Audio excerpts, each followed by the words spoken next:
Hello and welcome to BYJU'S Exam Prep IAS. Very warm good morning to everyone. I hope all of you are doing good.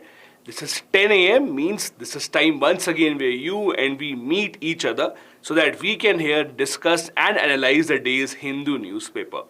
As you know, every single day we pick out the most important news stories from the Hindu newspaper with respect to your examination and we discuss the in and out of those articles. All those who have joined in here right on time at 10 a.m. A very warm welcome to everyone. I hope all of you are doing good. And I also hope that all of you have made it a habit to attend the Telegram quiz as well. As you know, as soon as this session comes to an end every single day, based on the topics that we discuss over here, there is also a quiz that you can attend on our Telegram channel. Make sure that you have already joined our Telegram channel. If not, you can again use the link given in the description of the video to become a part of that channel, where you will get all the latest current affairs updates about the UPSC examination.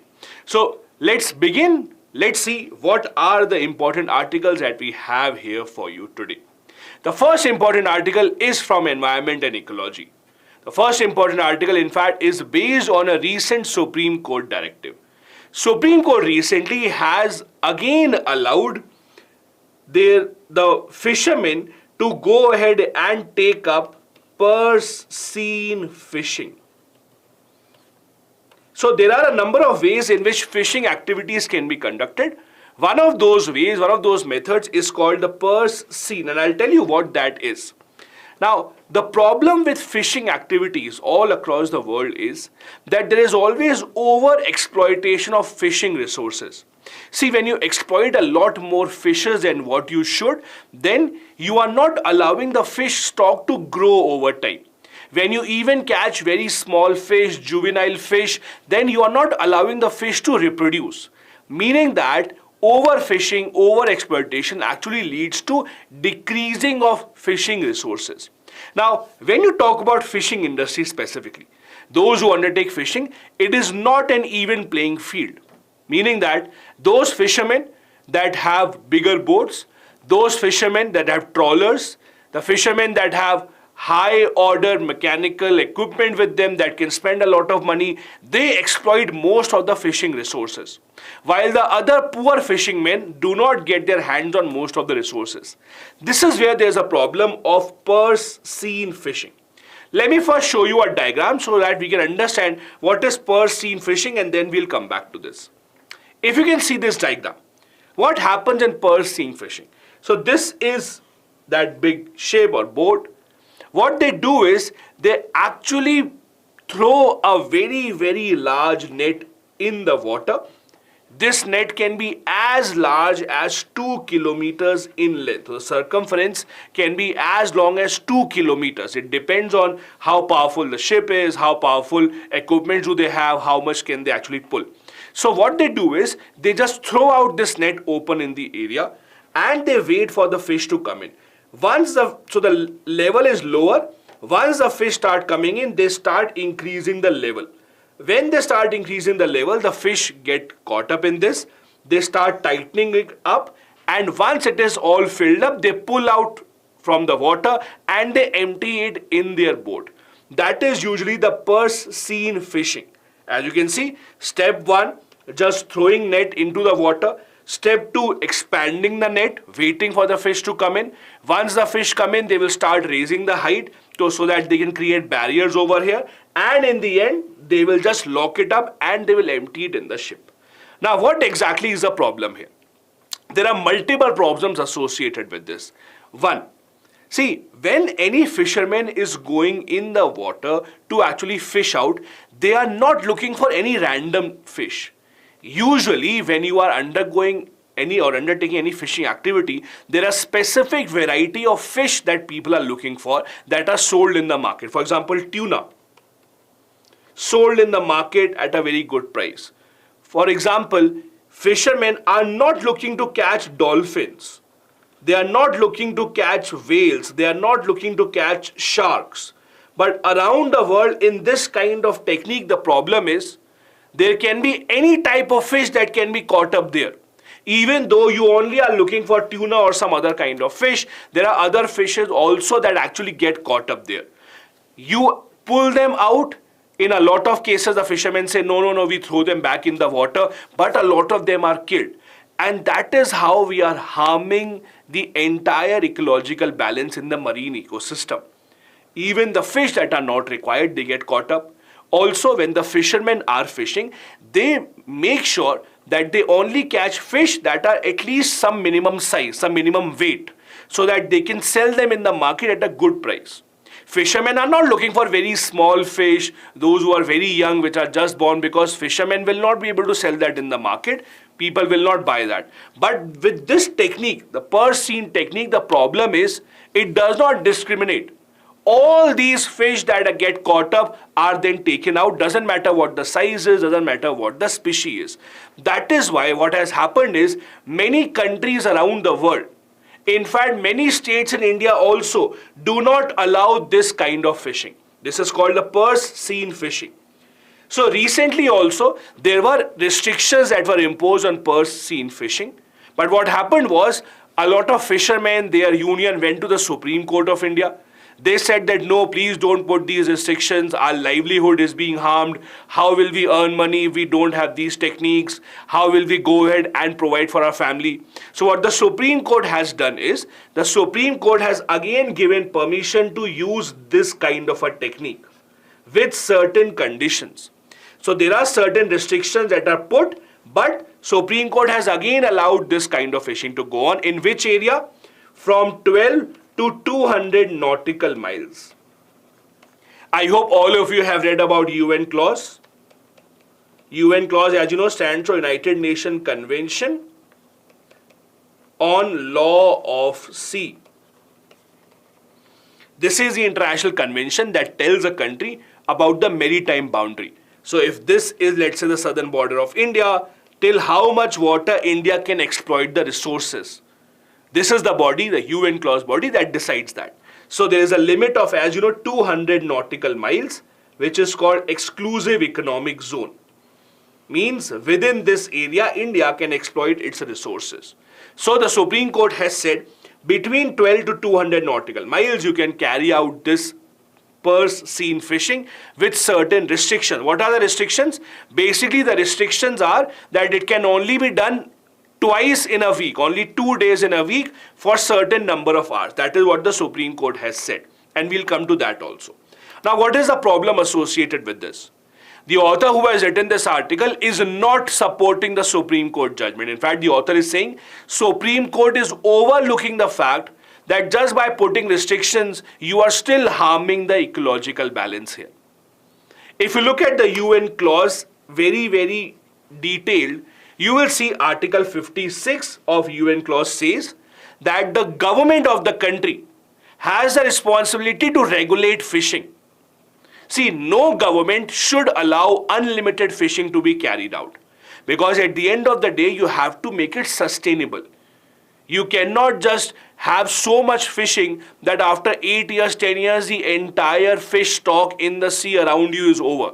So as per UN clause, the government of the country has to ensure that in their exclusive economic zone also, creatures that are living are not exploited, they are conserved and they are managed well.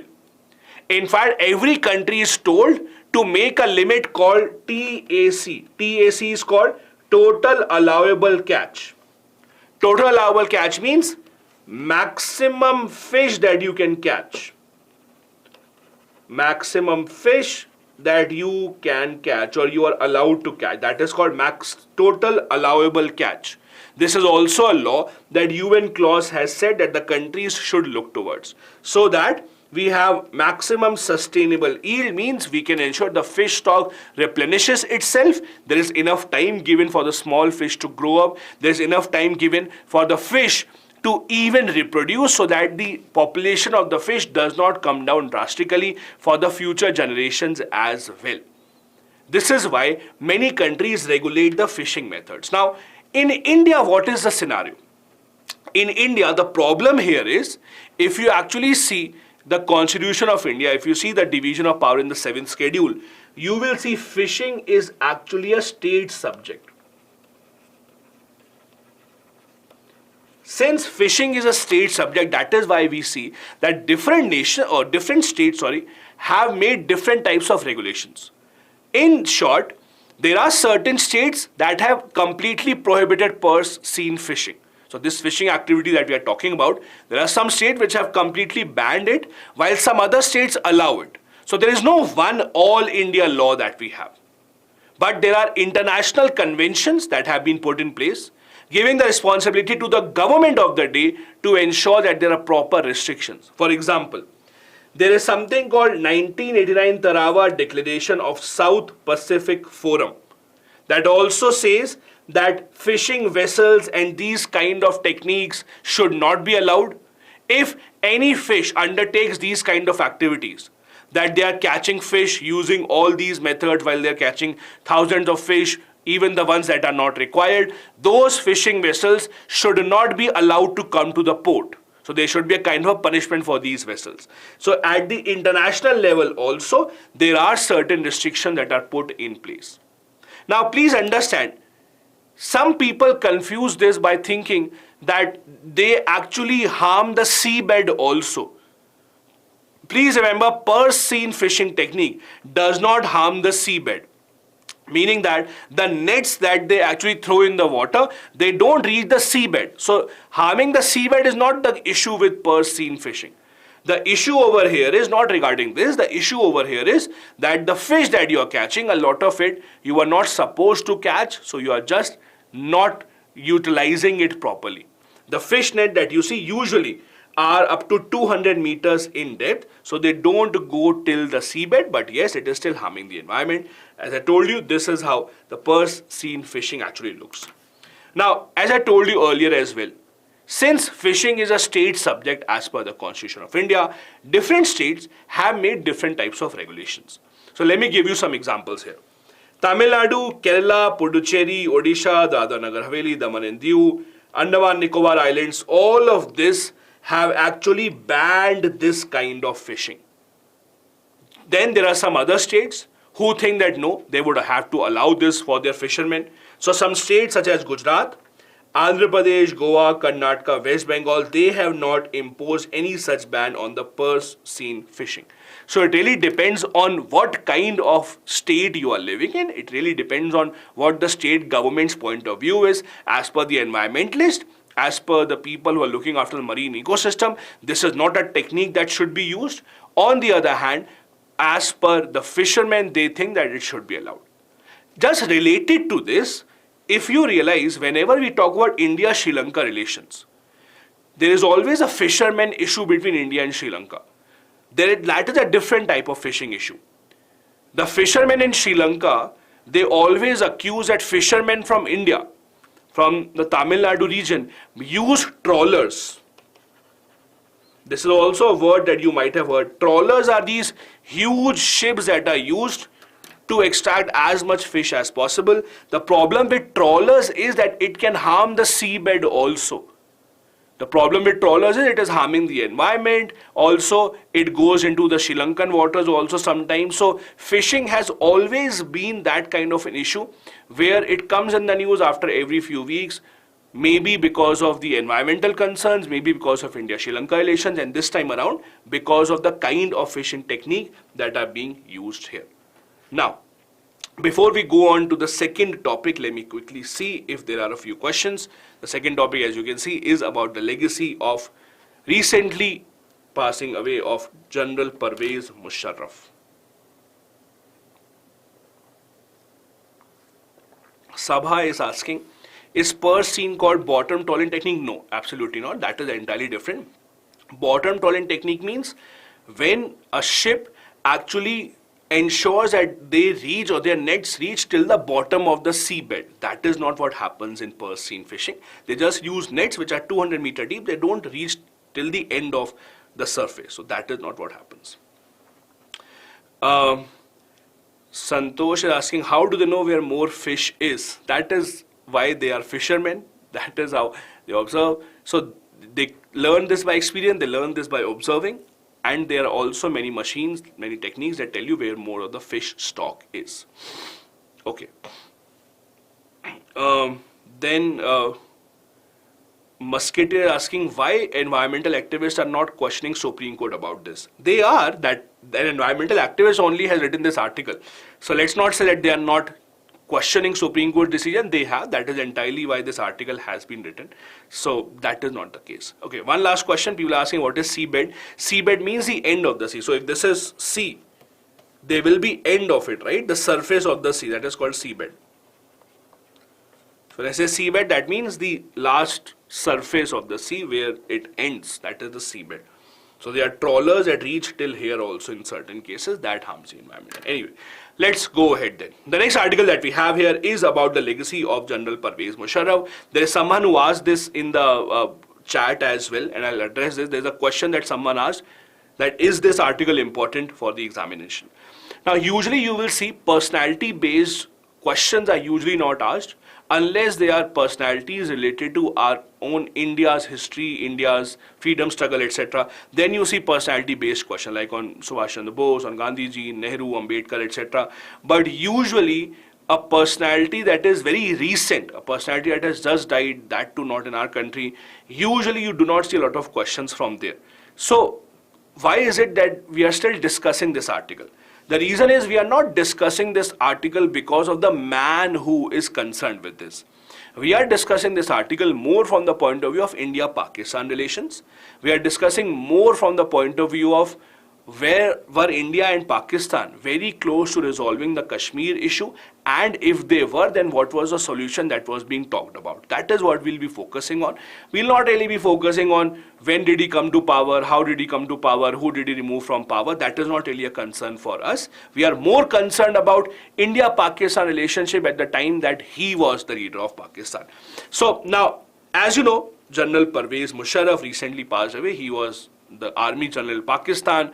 As it always happened in Pakistan, there was a military coup. He took over power. He became the president also. He is remembered for two very important things. One thing that he is remembered for is the Kargil War. That is one big thing that he is remembered for. And the second big thing he is remembered for is Agra Summit. Now, let me tell you what these two things are and how are they related. See, when the Kargil War broke out, it was said that it was General Pervez Musharraf's plan to plan this entire war because he thought that this will be a good time. He thought that the weather is now changing, it's cold weather coming up. In cold weather, usually India or Pakistan did not go as far ahead to the hilly patrol areas. They thought that it's a common understanding both the sides will not capture each other's land. So he thought that this is a good time. Now, what he says and what Nawaz Sharif also says, Nawaz Sharif was the prime minister at his time. So Nawaz Sharif also says, he also said that Nawaz Sharif did not have any idea about the plan. Nawaz Sharif said, I had no idea about this Kargil war plan. It was Pervez Musharraf who was doing it on his own. Now there are 2 points of view about this. Some people say, in fact the author of this article is also saying that maybe in the beginning Nawaz Sharif could not know or did not know the planning. But it is impossible to say that the Prime Minister of the country never knew that the war will break out. So yes, maybe the planning was not done after consulting Nawaz Sharif, but it is impossible to say that he did not know. Maybe Nawaz Sharif was thinking, if the war is successful, then I will take the credit. If the war is unsuccessful, that is what happened, then I will give all the blame to Pervez Musharraf. So anyway, that is not really our concern.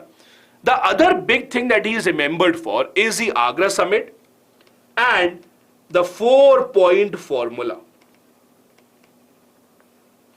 See, after the Kargil war, there were 2 options that India and Pakistan had. One option was to cut all our diplomatic ties, to stop talking, as happened with the present government also recently. With Pakistan still continuing to organize these attacks, Indian government has almost stopped diplomatic relations. At that point of time, after the Kargil war, when Atal Bihari Vajpayee was India's prime minister, when Nawaz Sharif was over there, and then we had General Pervez Musharraf. At that point of time, there were 2 options between the 2 sides. Either to stop and freeze all diplomatic relationship, or the second option was, let's talk, let's see if we can resolve this issue. So at that point of time, the second option was taken, that okay, let's talk. And that is when we had the famous Agra Summit. where Pervez Musharraf came to India with his wife. There's a very famous photo of he and his wife sitting at the Taj Mahal. Now, Agra summit is said to be the most significant summit between India and Pakistan, but Agra summit failed. The reason why it failed was that when the summit was ending, Pakistan side, General Pervez Musharraf, they were adamant that the joint statement should be given, and in the joint statement we should say that the biggest problem between the two sides is the Kashmir issue. India never wanted that. India said, no, we will not say that it is the only issue. We don't really agree to that, because to us, Kashmir has always been our integral part, so that is not really an issue. And that is how the Agra summit also failed. Many experts say that India and Pakistan claim closest to resolving the Kashmir issue at the time when Pervez Musharraf was in power. Why? Because there was a 4-point formula that was suggested. This 4-point formula was suggested when we had Atal Bihari Vajpayee as the Prime Minister, and then it carried on when Dr. Manmohan Singh also became the Prime Minister. Now we'll discuss what that 4-point formula is. If you look at the history of General Pervez Musharraf, he had a historical connect with India. His family actually was from India only. They migrated to Pakistan at the time of partition. They were called, there's a name that is used for it, that is called Mujahir.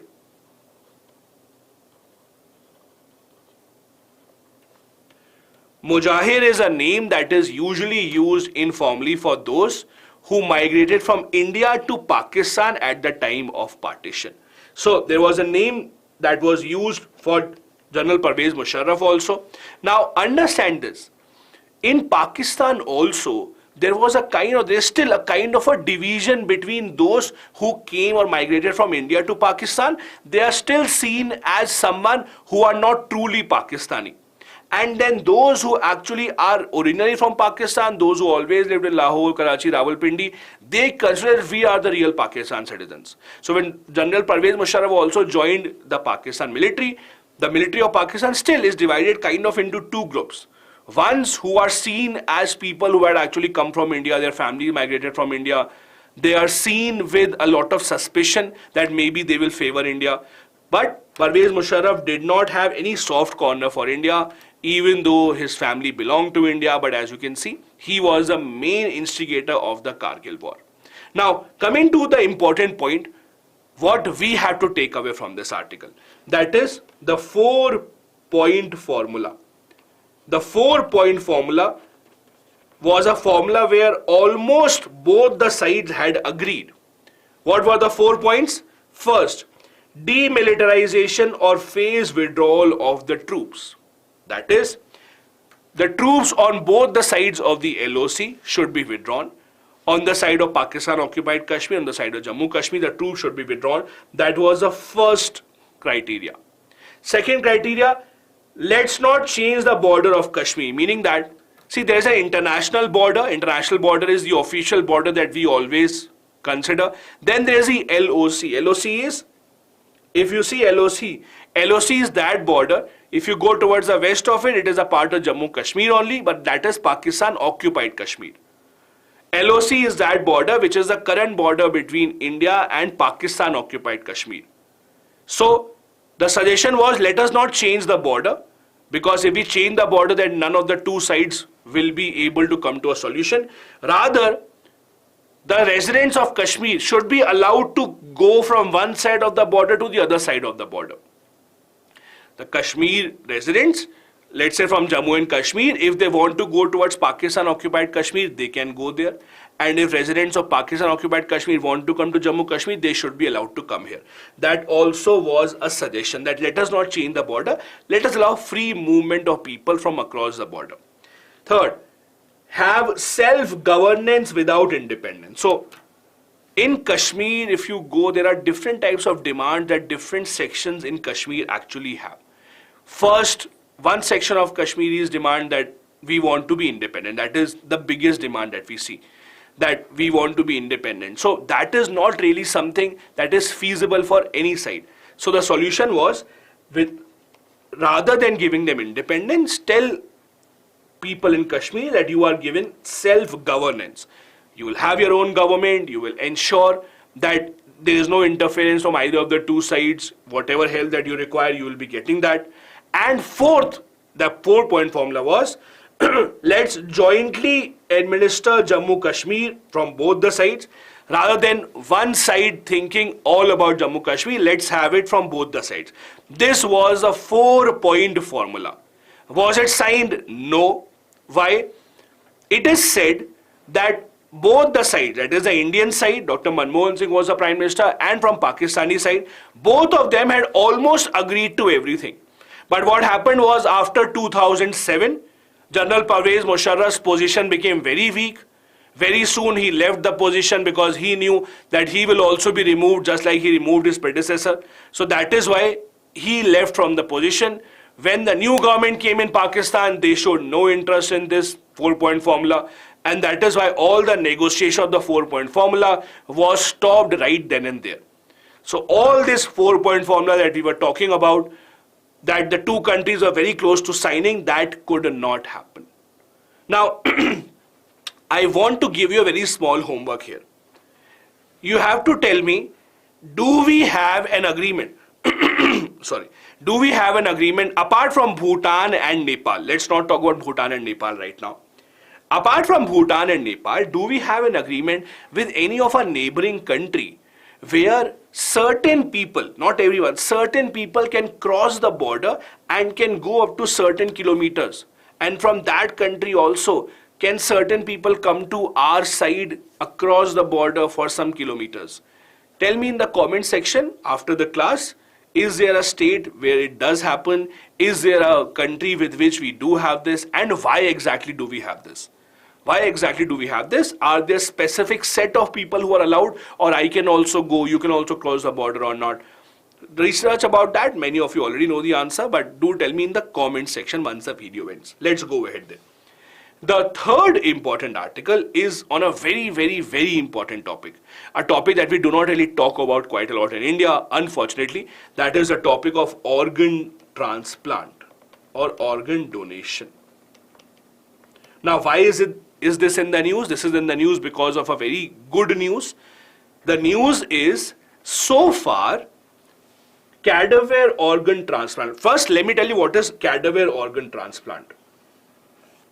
So you would have seen this. You would have seen this a lot in the movies or online things many times. Let's say there is a patient who becomes brain dead. Okay, brain dead means a situation in which the person is still alive, but the doctors have told that there is no possibility of the person recovering. We are just keeping the person alive through machine, through ventilators. We switch off the ventilator, the person might be dead.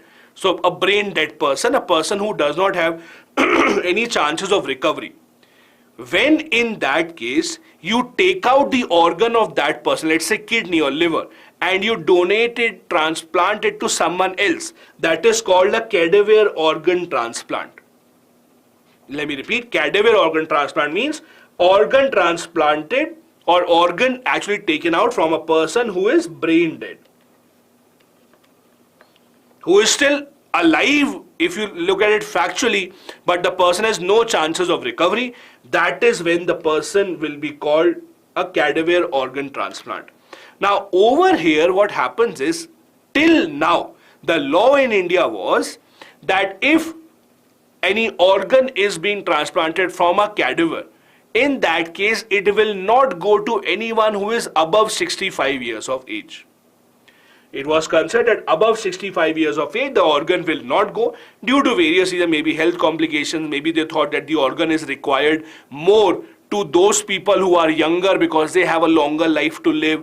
There were many complications because of which we did not allow these kind of organ transplants to those who are above 65. Now the rule has been changed. That is why it is in the news.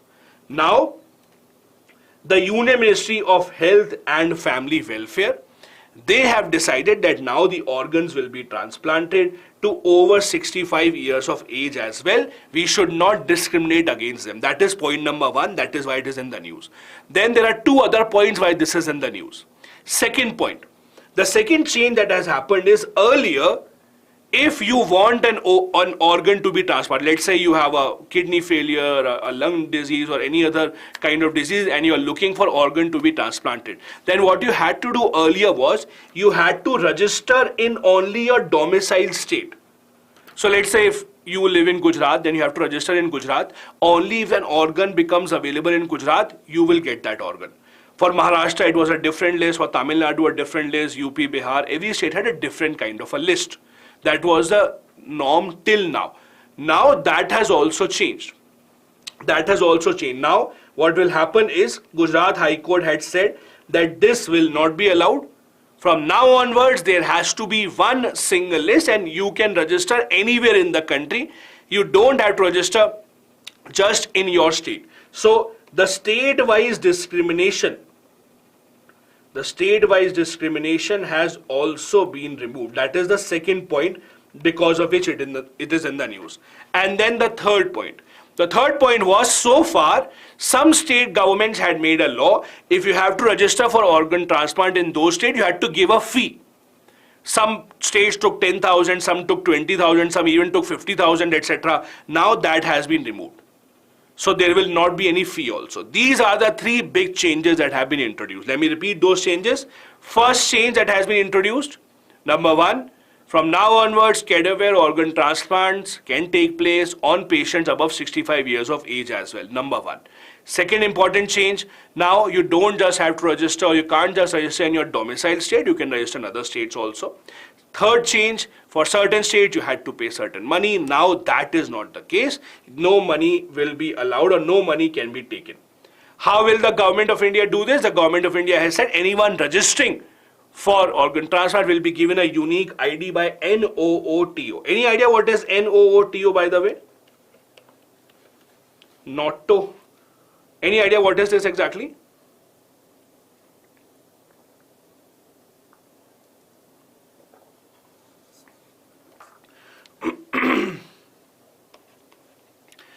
This is, okay, you can, all of you are anyways expert Googlers.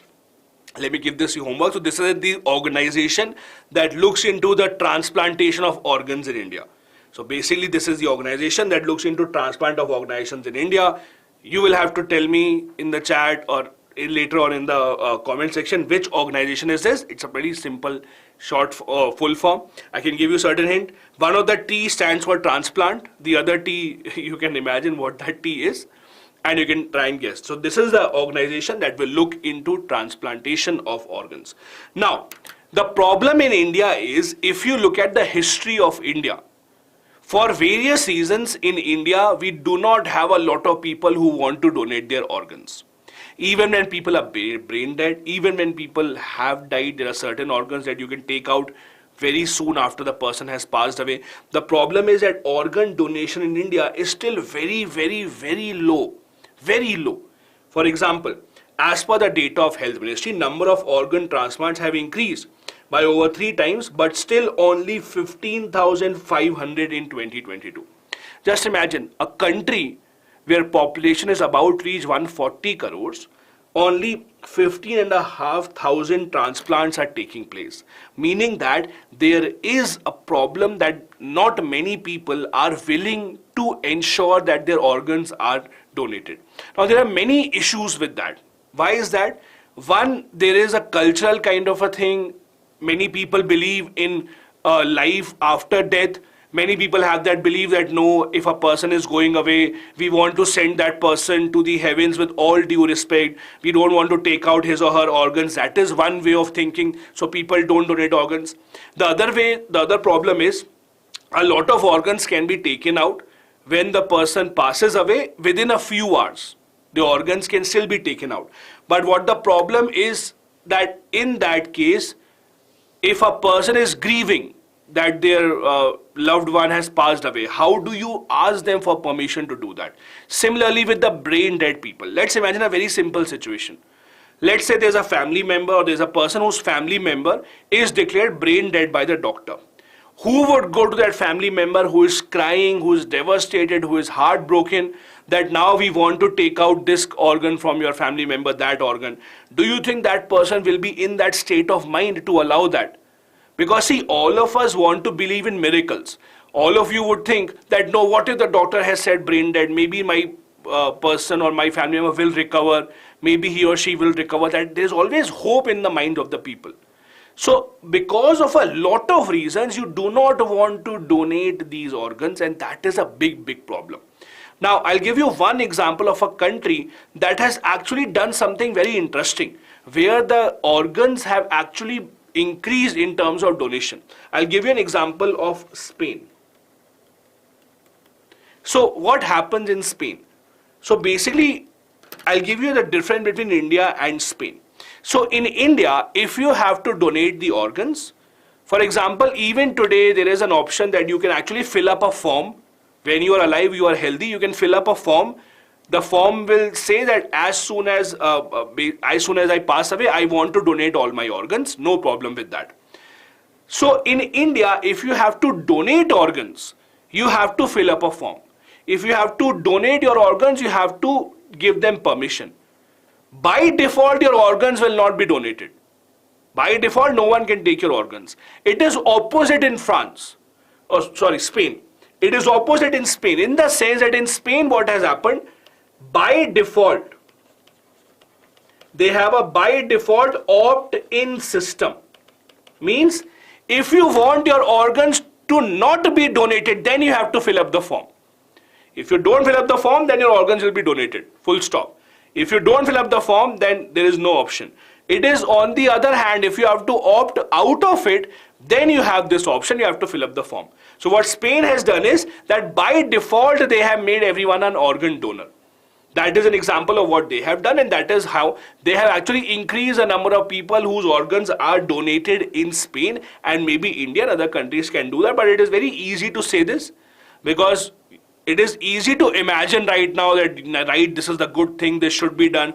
But understand, when it comes to actually going through this, when you have to take a decision about your family member, at that time, it is not that easy. Understand their mental state. Would they be in a state to donate the organs? There are a lot of emotions attached to it. So that is why it's not that easy of a decision. But in the long term, you also know this is important, because in India, as you can see, the number of organs that we require and the number of organs available, there's a big mismatch in that number. As I told you here, Spain has an opt-out system. There is one other problem that we have. There are still not many experts, not many hospitals that are able to ensure that they can properly and safely transplant organs. Yes, it happens in India now frequently, but only in major cities. Major cities which have doctors that are qualified, medical staff that is qualified, they can actually take care of it. Because understand, let's say there is a patient who is in city A whose organs have to be donated. It is not possible that the patient will also be in the same city or in the same hospital. What if the organ has to be transported from one city to the other city? Yes, it does happen in India. You see a lot of news stories that green corridor has been created, ambulance has covered 50 kilometers in 30 minutes, 20 minutes, all of that is fine. But again, in smaller cities, you will still not see that happening, because it requires a lot of expertise from the people who are handling this entire supply chain. So that also is a problem. India has organ donation rate of 0.52 per million. Just imagine, 0.52 per million.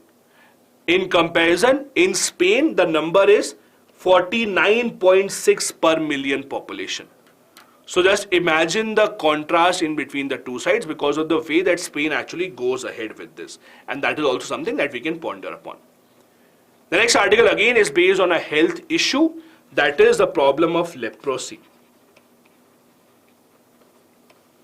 Not a great news. Our health minister has recently said India makes up over half of the world's new leprosy cases. Leprosy, as you know, is a disease caused by bacteria. It is mainly a skin disease. It can infect different parts of your body, mainly in skin, and it can be very dangerous. It actually is caused by bacteria. The problem that we have been facing in India, and this is not just about leprosy, the problem that we have been facing in India is because of the COVID-19 pandemic, those couple of years, in those couple of years, the entire attention was towards COVID-19, making their vaccine, making their medicines, making sure that people are protected against COVID-19. Because of that, all the other diseases were neglected. In fact, you will see a lot of articles in the past few months. People are protesting that TB medicines are not available, HIV medicines are not available. All these things that you keep on hearing about time and time again. That is all a consequence of the fact that because of the COVID-19 pandemic, for those couple of years, the entire focus on just curtailing COVID-19, and we did not really focus on other diseases as well. And that is why even leprosy cases are going up. The Union Health Ministry has said that our plan is to bring cases to zero by 2030. Now, although India was given the leprosy eliminated status in 2005, but there are still a lot of new cases that are coming up. This is a bacterial infection that mainly affects skin, nerves, lungs, eyes, etc. The number of leprosy cases can be even higher than this. The problem with leprosy is it is not detected very early on. Because see, what happens is when you have, let's say you have something wrong in the skin. Your first reaction is, okay, I'll put something, I'll put a balm, I'll put an ointment. You might not be willing to go to the doctor. Even many times when you go to a doctor, it is difficult for this kind of a disease to be identified in the very beginning. A lot of times this is misdiagnosed. A lot of times you do not get the kind of treatment that you require, and that is why after many months you get to know, oh, I had leprosy. That is why the government of India, Health Ministry specifically, has been looking to increase the surveillance system. Surveillance system means ensuring that they keep a strong track of where the cases are coming up so that they can see if there are certain areas that are more affected by leprosy, how to work towards that, because this is one of those diseases that can be controlled by the government if there are proper surveillance systems in place. It's a chronic disease, as I told you, a bacterial infection. It is caused by Mycobacterium leprae, that is the name, and that is how the word leprosy actually comes into the picture. It brings you skin ulcers, it damages your nerves, weakens your muscles. In a lot of people, it in fact brings physical disabilities. And that is why it's considered a very, very, very dangerous disease. A disease which makes it very difficult for you to actually live your life completely. You have so many skin infections, you can't sit properly, you can't walk properly, your muscles weaken, so you can't work, you can't lift anything. And all of that ultimately results in a person not being able to contribute in any way to the life. That is usually how you will see leprosy skin over here. There are skin sores that you will see nearby your nostrils, in your hand, etc. There are bumps. You might even lose your sense of feeling when you're touching something. You might not really be able to understand what exactly is this. The problem, as I told you, is that it might take a lot of time for the symptoms even to appear.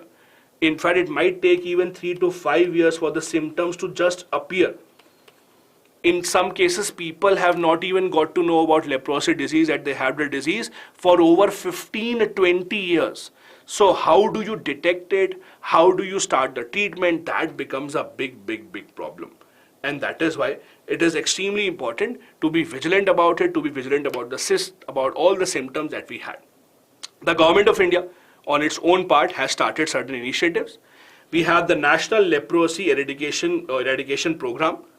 It is under the National Health Mission to eliminate leprosy as a public health problem. As you know, government's now aim is to eliminate it completely by 2030. We also have an awareness campaign called the Sparsh Leprosy Awareness Campaign, launched in 2017. Because one of the problems that we have is when you have diseases of skin, a lot of people discriminate against you because people think, oh, you are looking so bad, something is wrong in your skin. There is something wrong, people start discriminating against you, people start running away from you.